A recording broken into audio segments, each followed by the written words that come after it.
Hello everyone, welcome to our channel. ఈ వీడియోలో మనం జీవశాస్త్రం 9వ తరగతిలోని కణ నిర్మాణం విధులు పాఠంలో మరికొన్ని ముఖ్యమైన అంశాలను చూద్దాం.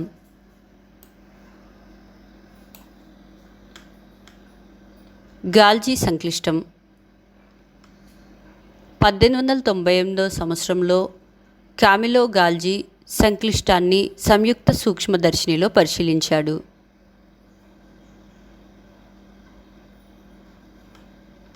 సంక్లిష్టాల లోపల భాగాలను ఎలక్ట్రాన్ సూక్ష్మదర్శిని ద్వారా మాత్రమే స్పష్టంగా పరిశీలించగలం. ఈ కణాంగాలు అనేక త్వచాలతో నిర్మితమై ఉంటాయి. గాల్జీ సంక్లిష్టాలు తిత్తులు కలిగి నాళాల మాదిరిగానే ఉంటాయి.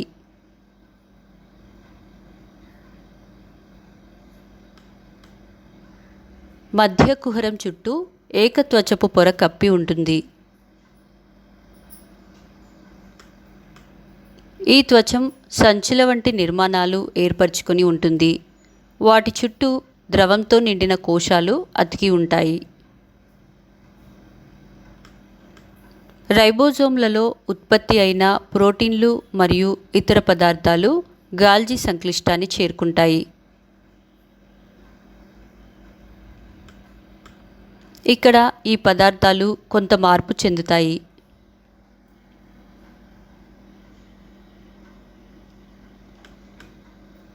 గాల్జీ సంక్లిష్టాలు వివిధ రకాల పదార్థాలను కణంలో ఇతర భాగాలకు రవాణా చేసే ముందు తమలో నిల్వ చేసుకుంటాయి.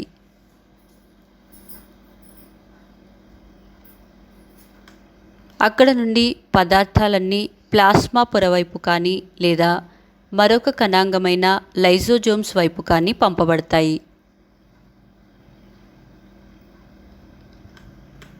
ఈ పదార్థాలు ప్లాస్మా పొరకు చేరుకున్న పిదప కణం నుండి స్రవించబడతాయి. కొన్ని సందర్భాలలో ఈ కణాంగాలు కణత్వచాలను పునరుత్పత్తి చేయడంలో కానీ మరమ్మత్తు చేయడంలో కానీ తోడ్పడతాయి. వివిధ రకాల కణాలలో గాల్జీ సంక్లిష్టాల సంఖ్య వేర్వేరుగా ఉంటుంది. ఎంజైమ్ లేదా హార్మోన్లను స్రవించే కణాలలో గాల్జీ సంక్లిష్టాలు ఎక్కువ సంఖ్యలో ఉంటాయి.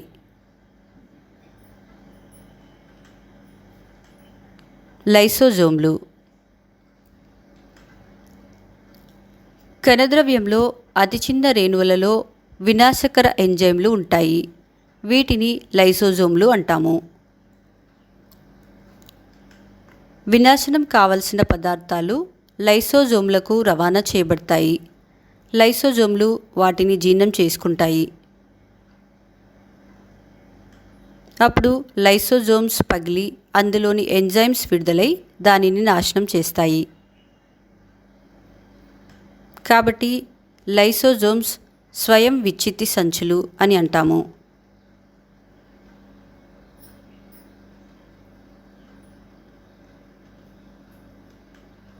ఈ ఎంజైమ్లు కణంలోని ఇతర భాగాలపై చర్య జరపవు. మైటోకాండ్రియా ఆకుపచ్చ రంగులో గుండ్రంగా గాని పొడవుగా ఉండే రేణువులు కణద్రవ్యంలో వెదజల్లినట్లు కనబడే నిర్మాణాలే మైటోకాండ్రియా.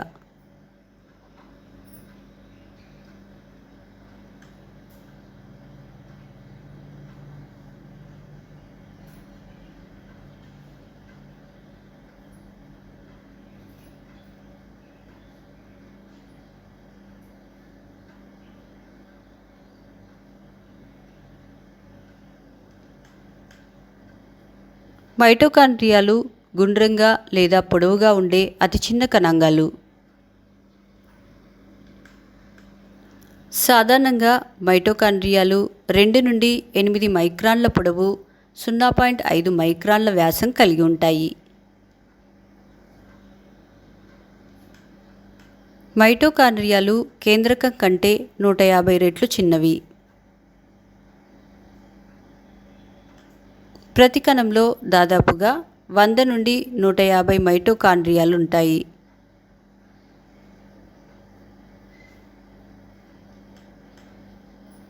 సంయుక్త సూక్ష్మదర్శినిలో పరిశీలించినప్పుడు మైటోకాండ్రియాలు గుండ్రంగా లేదా పొడవుగా ఉండే చుక్కల మాదిరిగా కణంలో కనబడతాయి.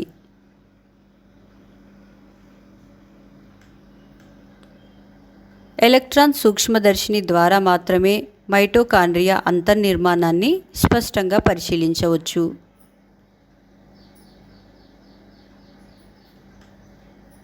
ఎలక్ట్రాన్ సూక్ష్మదర్శిని ద్వారా మైటోకాండ్రియాను పరిశీలించినప్పుడు మైటోకాండ్రియా చుట్టూ 2 త్వచాలు కనబడతాయి.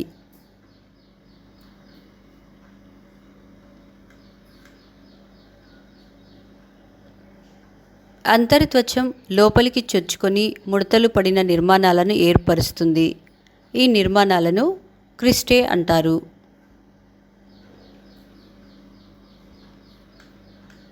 క్రిస్టే మధ్యగల ఖాళీ ప్రదేశాన్ని మాత్రిక అంటారు. కణానికి కావలసిన శక్తిని ఉత్పత్తి చేసే కణ శ్వాసక్రియ మైటోకాండ్రియాలో జరుగుతుంది. కాబట్టి మైటోకాండ్రియాలను కణ శక్త్యాగారాలు అంటారు.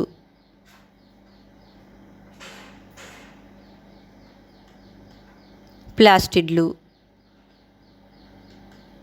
రియోపత్రంలో ఆకుపచ్చని చిన్నటి రేణువులను హరిత రేణువులు అంటారు. ఇందులో ఆకుపచ్చని పత్రహరితం ఉంటుంది. హరిత రేణువులు ఒక రకమైన ప్లాస్టిడ్లు. ఇవి మొక్కలలో మాత్రమే ఉంటాయి.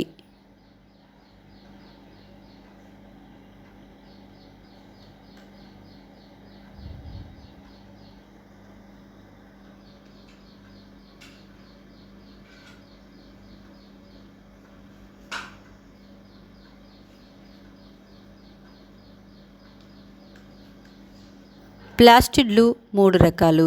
అవి క్రోమోప్లాస్ట్లు, క్లోరోప్లాస్ట్లు, ల్యూకోప్లాస్ట్లు. క్రోమోప్లాస్ట్లు వివిధ రంగులలో ఉంటాయి. క్లోరోప్లాస్ట్లు ఆకుపచ్చగా ఉంటాయి.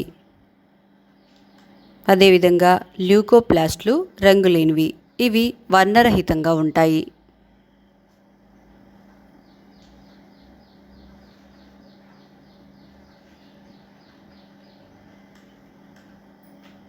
క్లోరోప్లాస్ట్లు వివిధ ఆకారాలలో ఉంటాయి. కొన్ని రకాల హరిత రేణువులు గుండ్రంగా అండాకారంలో ఉంటాయి.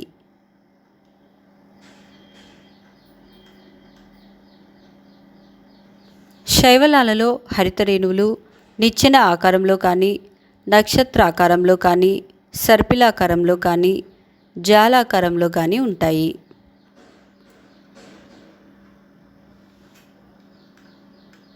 బాగా ఎదిగిన మొక్కలలో హరిత రేణువులు 4 నుండి 10 మైక్రాన్ల వ్యాసాన్ని కలిగి ఉంటాయి.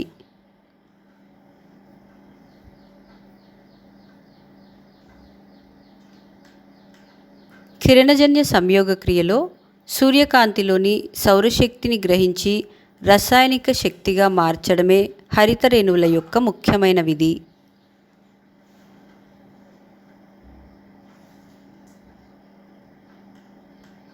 కిరణజన్య సంయోగ క్రియలో పాల్గొనే కణాలలో క్లోరోప్లాస్ట్లు 50 నుండి 200 వరకు ఉంటాయి.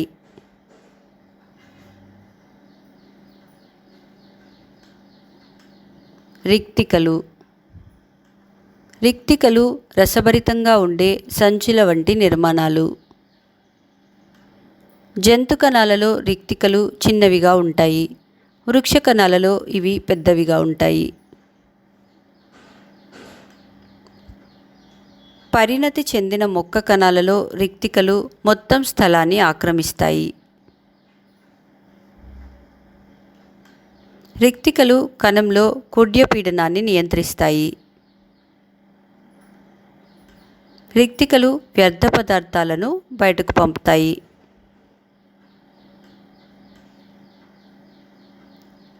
కణాన్ని సూక్ష్మదర్శినిలో పరిశీలించినప్పుడు దాని ప్రతిబింబం బల్లపరుపుగా ఉన్నట్లు మరియు ద్విమితీయంగా ఉన్నట్లు కనబడుతుంది. కణంలో కణాంగాలన్నీ ఒకే తలంలో అమరినట్లు కనిపిస్తాయి.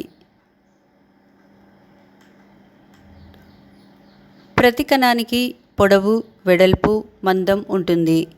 కానీ మనం ప్రతి కణంలో పొడవు, వెడల్పు మాత్రమే చూస్తాం.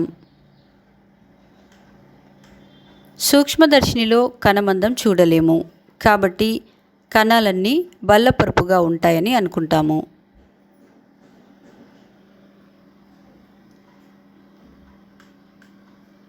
మొక్క కణాన్ని పరిశీలించేటప్పుడు కొద్దిగా కాంతి దిశను పరిశీలించినప్పుడు కణం మందాన్ని గమనించవచ్చు.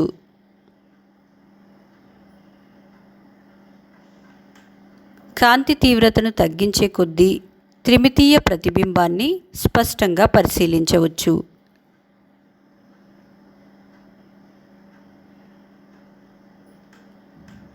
ప్రతి కణంలో కణత్వచం, వివిధ కణాంగాలు నిర్దిష్టంగా అమరి ఉండడం వలన కణం నిర్దిష్ట ఆకారాన్ని పొంది విధులను నిర్వహించగలుగుతుంది.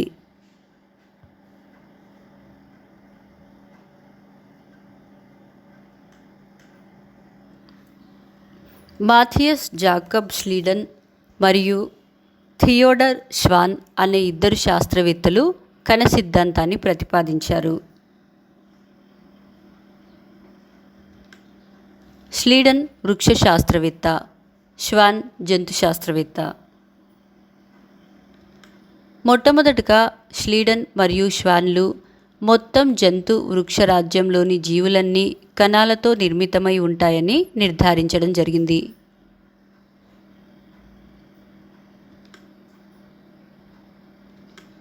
వీరు అన్ని సజీవులకు వర్తింపచేసే విధంగా కణ సిద్ధాంతంను ప్రతిపాదించారు.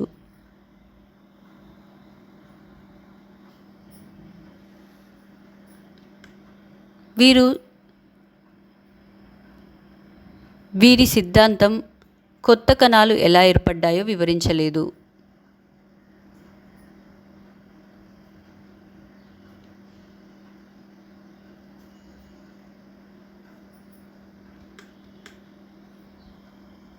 రాబర్ట్ హుక్ మొట్టమొదటిగా కణాన్ని పరిశీలించిన తర్వాత 200 సంవత్సరాల విరామం అనంతరం కణ సిద్ధాంతం ప్రతిపాదించబడింది.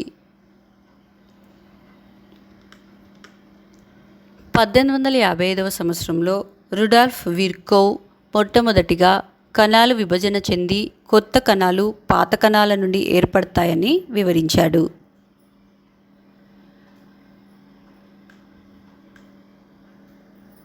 అసంపూర్తిగా ప్రతిపాదించిన కణ సిద్ధాంతంను స్లీడన్, ష్వాన్లు ఆధునీకరించి ప్రస్తుత కణ సిద్ధాంతంను రూపొందించారు. దీని ప్రకారం జీవరాశులన్నీ కణాలు, వాటి ఉత్పన్నాలతో నిర్మించబడి ఉంటాయి.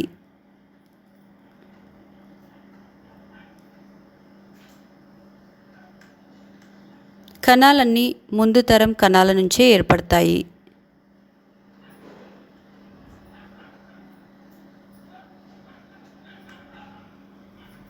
మా నెక్స్ట్ వీడియోస్ యొక్క నోటిఫికేషన్ మీకు రావాలంటే మా ఛానల్ను సబ్స్క్రైబ్ చేసి బెల్ బటన్ నొక్కగలరు. మా వీడియోస్ని లైక్ చేసి షేర్ చేయగలరు.